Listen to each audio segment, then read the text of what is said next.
Good morning.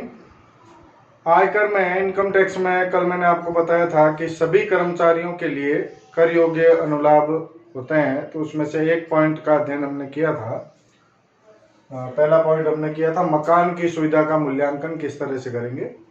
अच्छा, एक बात इसमें ध्यान रखनी है कि यदि मालिक ने, नियोक्ता ने मकान की सुविधा दी है कर्मचारी को, और सुविधा का मूल्यांकन तो हम कर लेंगे नियमों के हिसाब से, लेकिन यदि मान लो मालिक ने उसमें से कुछ राशि उससे वसूल भी की है, तो जितनी राशि वसूल कर दी है वो घटा देंगे और शेष राशि जो है वो सुविधा का मूल्य मानी जाएगी।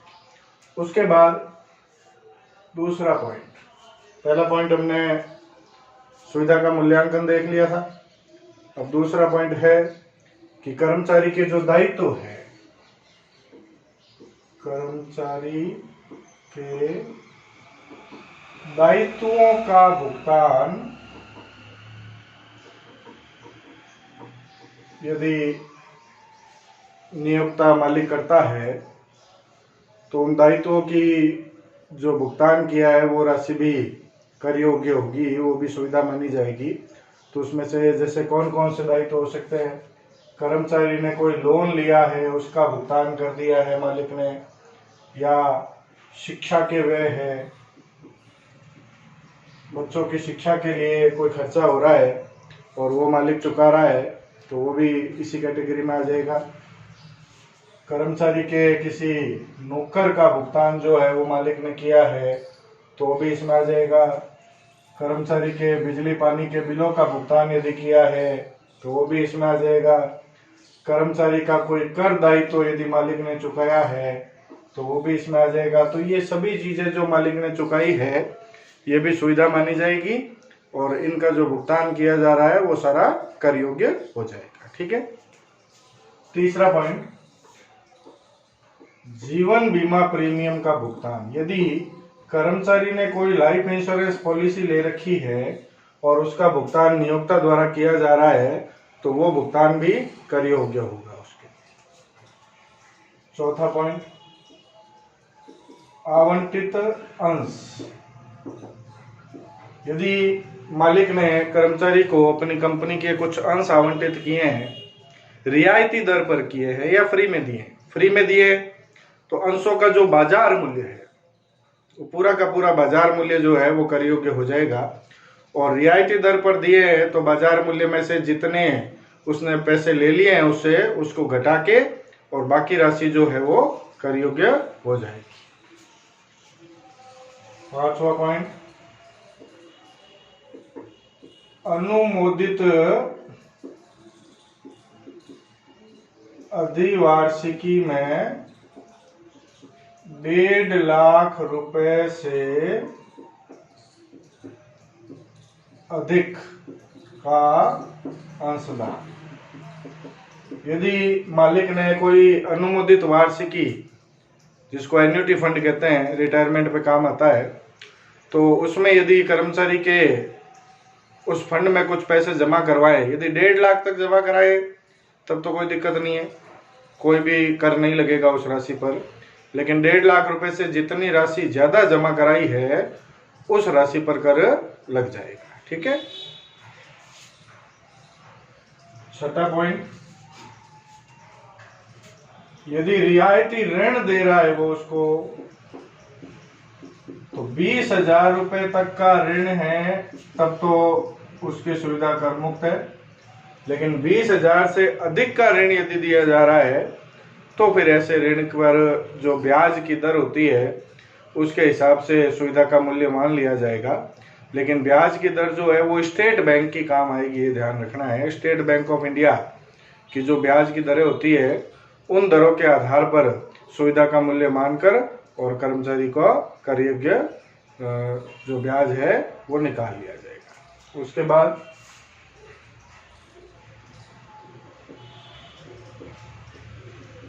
छुट्टी मनाने की सुविधा।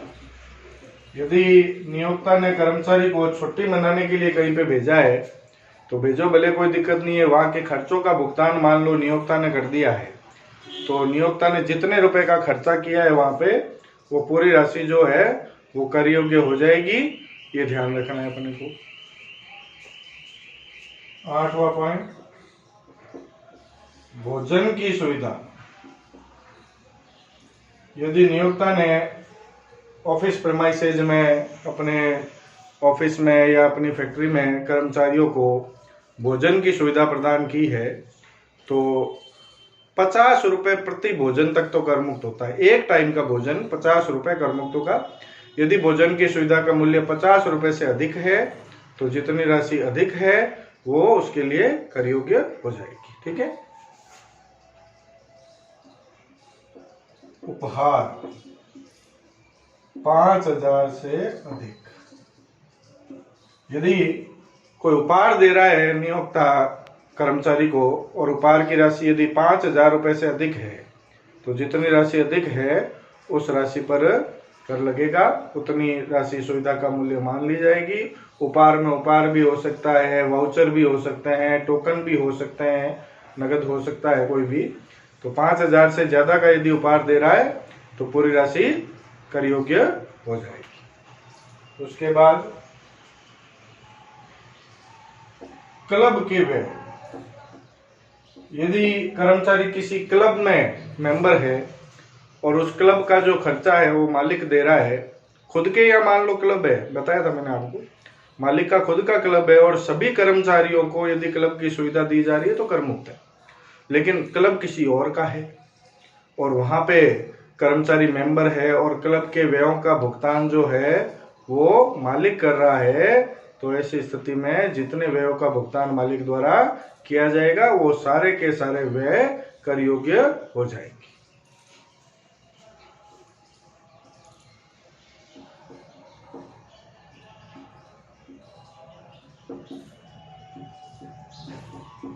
चल संपत्ति का उपयोग, यदि मालिक ने कर्मचारी को किसी चल संपत्ति कोई दे दी है अपनी, जैसे मान लो अपना खुद का कंप्यूटर है, खुद का लैपटॉप है, खुद का मोबाइल है, ये सब उसको रखने के लिए दे दिए है कि भाई आप इसको यूज करो, तो यूज तो वो कर लेगा, लेकिन उस चल संपत्ति की जो लागत होगी उस लागत का 10% सुविधा का मूल्य माना जाएगा।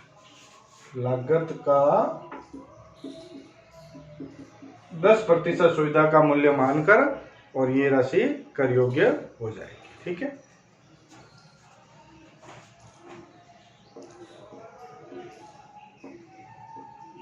चल संपत्ति का हस्तांतरण, यदि मान लो मालिक ने, नियोक्ता ने अपने कर्मचारी को कोई चल संपत्ति हस्तांतरित कर दी है, मतलब उसको दे दी आप रख लो, तो रियायती दर पर दे दी, मान लो बाजार मूल्य के हिसाब से दे रहा है तब तो कोई दिक्कत नहीं है। कम रेट पे दे रहा है तो जितनी राशि, अच्छा कम रेट पे दे रहा है तो इसका मूल्यांकन कैसे होगा, जैसे मान लो कोई कंप्यूटर या इलेक्ट्रॉनिक सामान कोई उसको दे रहा है तो 50% क्रमागत ह्रास रीति जो होती है मूल्य ह्रास की, क्रमागत ह्रास रीति से डिमिनिशिंग वैल्यू बैलेंस मेथड जो है अपना, उससे मूल्य ह्रास डेप्रिसिएशन निकाला जाएगा उस संपत्ति पर, और डेप्रिसिएशन निकालने के बाद जो राशि बचती है वो उस राशि पे यदि उसको कर्मचारी को दे रहा है तब तो कोई दिक्कत ही नहीं है। लेकिन यदि उससे कम राशि पर ये संपत्ति हस्तांतरित की जा रही है कर्मचारी को, तो जितनी कम राशि ले रहा है वो उससे वो सुविधा का मूल्य मानकर उस पर टैक्स लगा दिया जाएगा। इसी तरह से मान लो कार दे रहा है उसको कोई, तो कार पे मूल्य ह्रास की दर है 20% क्रमागत ह्रास रीति। कार पे 20% क्रमागत ह्रास रीति से मूल्य ह्रास लगाया जाएगा और जितना मूल्य ह्रास लग जाएगा उसके बाद जो राशि बची है उस राशि को सुविधा का मूल्य मान लिया जाएगा और जितनी राशि उसमें से वसूल कर ली है वो उसमें से कम कर दी जाएगी। अन्य कोई चीज दे रहा है इलेक्ट्रॉनिक आइटम कार के अलावा, तो फिर मूल्य ह्रास की 10% दर होगी, वो भी मूल लागत पर। ये देखो क्रमागत ह्रास रीति पर नहीं है। अन्य कोई चीज यदि दी जा रही है तो मूल्य ह्रास मूल लागत पर 10% लगाया जाएगा और मूल लागत पर 10% लगा के और जितना सुविधा का मूल्य है वो देख लिया जाएगा। इस तरह से कल एक पॉइंट हमने पढ़ा था मकान की सुविधा का मूल्य, और आज हमने ये 12 पॉइंट और पढ़े हैं। तो ये चीजें आपको ध्यान रखनी है कि यदि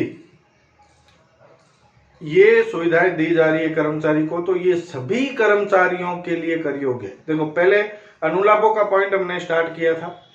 सबसे पहले मैंने आपको बताया था सभी कर्मचारियों के लिए कर मुक्त अनुलाभ कौन कौन से हैं, तो वो सारे तो कर मुक्त होंगे जो लिस्ट में थे, मैंने आपको बताए थे।